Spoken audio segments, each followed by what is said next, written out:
Assalomu alaykum. Ushbu videoda men Solid Edge dasturining constraints va dimensions funksiyasi haqida qisqacha ma'lumot berib o'taman.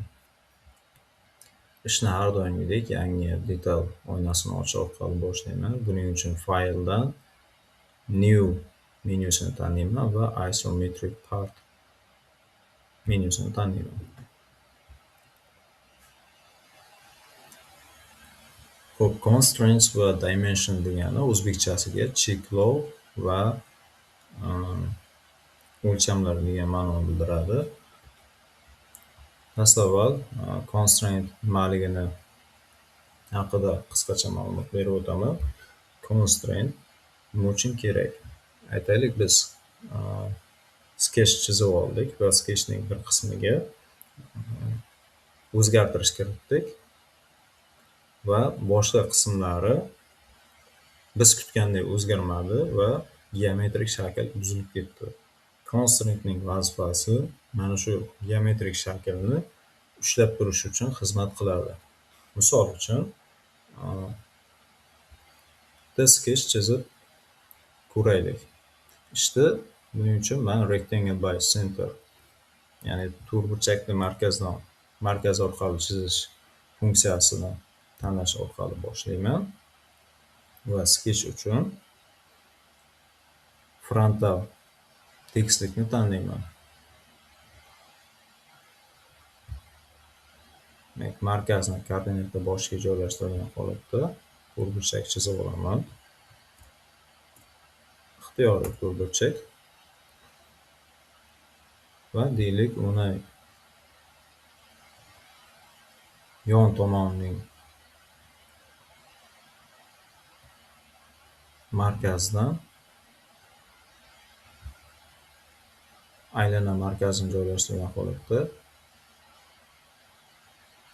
qolgan ikki tomoniga urinma qilib aylana chizib olaman. Va trim orqali ushbu chiziqlarni o'chirib tashlayman va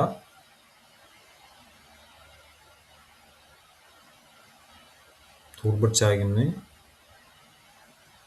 ya'ni dastlabki to'rtburchagimning katta tomonlariga urinma bo'lgan yoyni hosil qilib olaman. Ana endi o'lcham qo'yamiz. Smart dimension funksiyasi orqali mana shu tomoniga va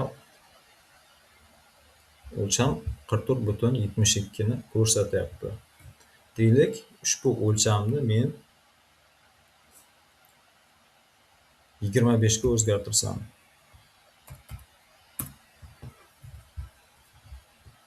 ko'rib turganimizdek geometrik shakl o'zgarib ketdi. Ya'ni yoyim, mana shu chizilgan yoy pastdagi chiziqqa nisbatan urinmaligi yo'qoldi. Sabab, biz bu yerda urinma constraintini qo'llamaganimiz uchun hosil bo'ldi mana shu ko'rinish. Xo'p, qanday qilib men urinma constraintini bu yerda qo'llayman? Uning uchun relate funksiyalaridan tangent constraintini tanlayman va shu aynala yoyimni belgilayman va qaysi chiziqqa urinma bo'lishini xohlasam o'sha chiziqni tanlayman. Ko'rib turganimizdek, yoy to'g'ri holatda endi urinma holatga keldi. Ana endi o'lchamni o'zgartirishga harakat qilib ko'raman. 25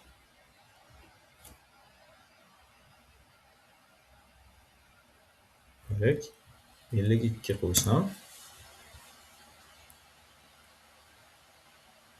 yoyning yana urinmaligi saqlanib turibdi. Demak, constraint bizda sketchni shaklini geometrik shaklni ushlab turish uchun xizmat qiladi.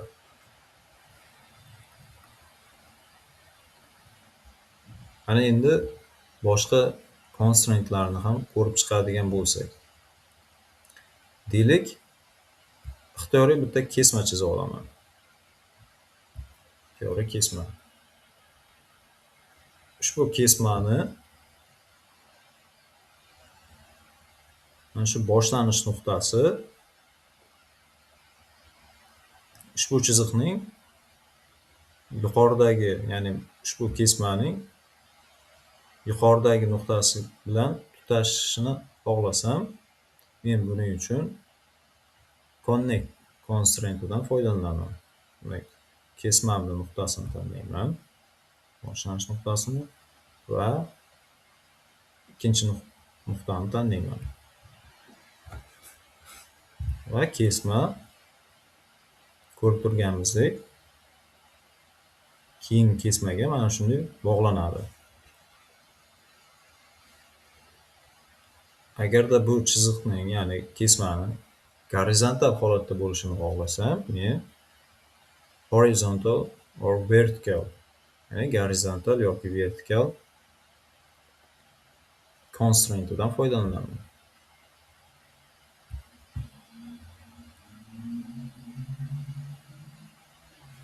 Endi bunga o'lcham beramiz. Smart Dimension funksiyasi orqali o'lchamni qo'yib oldik. Agarda ushbu kesmamni uzunligi 52 ga teng bo'lsin desam, ya'ni vertikal kesmaga, mana shu vertikal kesmaning uzunligiga teng bo'lishini xohlasam, bu yerda men equal constraintdan foydalanaman va o'zgartirmoqchi bo'lgan kesmani tanlayman va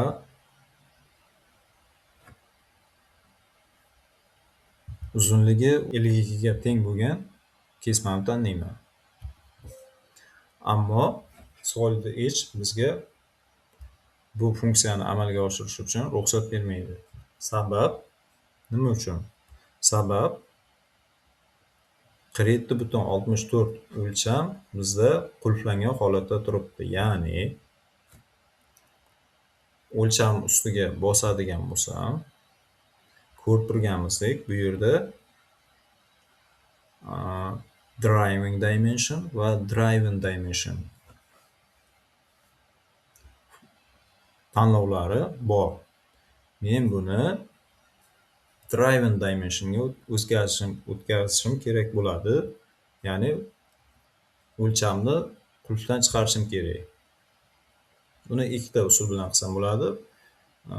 Buni edit definition oynasi orqali ushbu opsiyalarni tanlash orqali yoki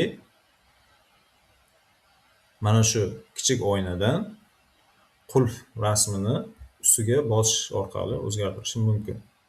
Yani qulfdan ochamiz. Qulfdan ochgandan keyin o'lcham rangi ko'k holatga o'tdi. Ya'ni qulflangan o'lcham qizil holatda bo'ladi. Qulflanmagan o'lcham ko'k holatda bo'ladi. Sodda qilib tushuntiradigan bo'lsam, mana shunday holatda bo'ladi. Ana endi equal constraintini olaman va birinchi kesmani tanlayman va ikkinchi kesmani tanlayman. Ko'rib turganimizdek, kesmam uzunligi 52 ga teng bo'ldi. Ana endi vertikal kesmamni uzunligini o'zgartiraman. Mos ravishda gorizontal kesmam ham uzunligi o'zgaryapti. Ya'ni biz bu yerda equal constraintini ishlatdik. Shuning uchun ham geometrik shakl bir holatda saqlanib qolyapti. Demak, 25 funksiyasini o'lchamini qo'ysam, Gorizontal kesmam ham 25 o'lchamga ega bo'ladi.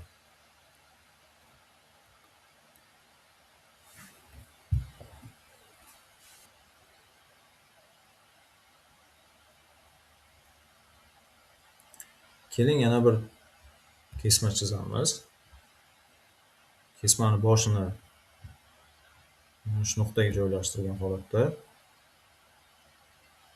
shunaqa ko'rinishda kesma chizib olaman va gorizontal vertikal funksiyasi orqali constraint orqali demak kesmani markazini tanlayman va ushbu vertikal kesmaning markazini tanlayman.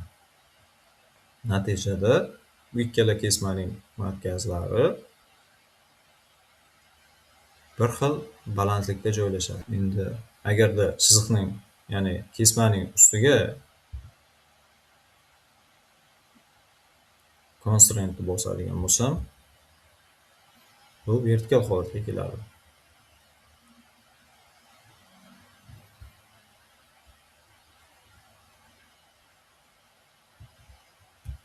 Kesmani birlashtirib sketchni shunday holatda chizib olaman.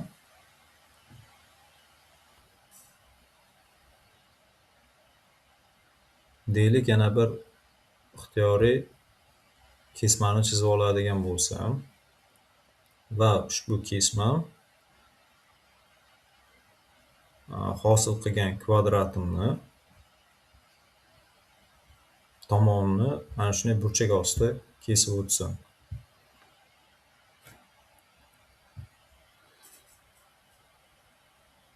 Endi mana shu burchakni 90 gradusda bo'lishini ta'minlashim uchun men perpendikulyar constraint'idan foydalanaman.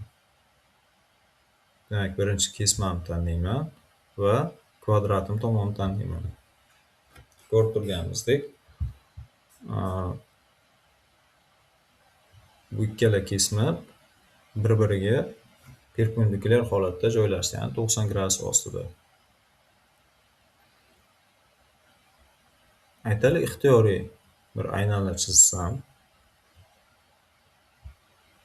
va ushbu aylana markazi yoy markazi bilan bir xil nuqtada joylashishini ta'minlashim uchun concentric constraint'idan foydalanaman. Demak, aylanani tanlayman va yoyni tanlayman. Ko'rib turganimizdek,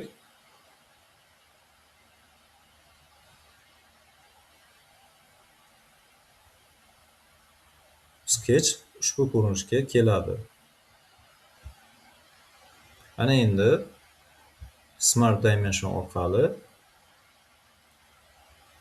ushbu kesma va kvadrat tomoni orasidagi masofaga o'lcham qo'yaman va o'lchamni ochib qo'yaman. Endi kvadratni tomonini o'zgartiradigan bo'lsam nima bo'ladi?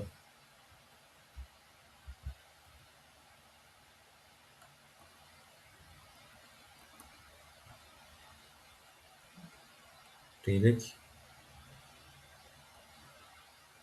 40 o'lcham qo'ysam, ko'rib turganimizdek, kvadrat tomoni va ushbu kesma orasidagi masofa ham o'zgarib ketyapti.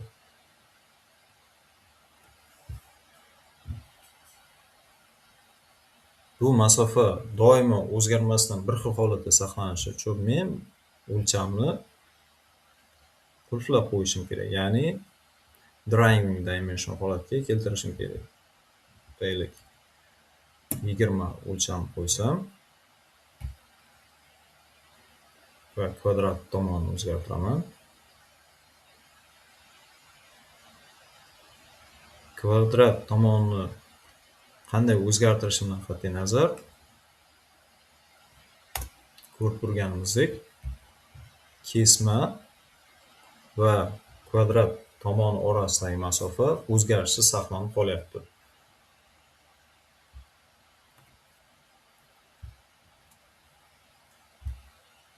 Bugungi video ana shundan iborat edi.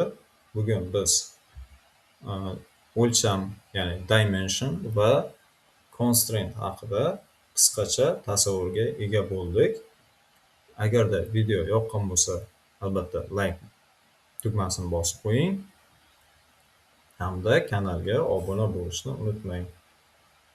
Fikr va mulohazalaringizni albatta kommentariyalarda yozib ketishni unutmang.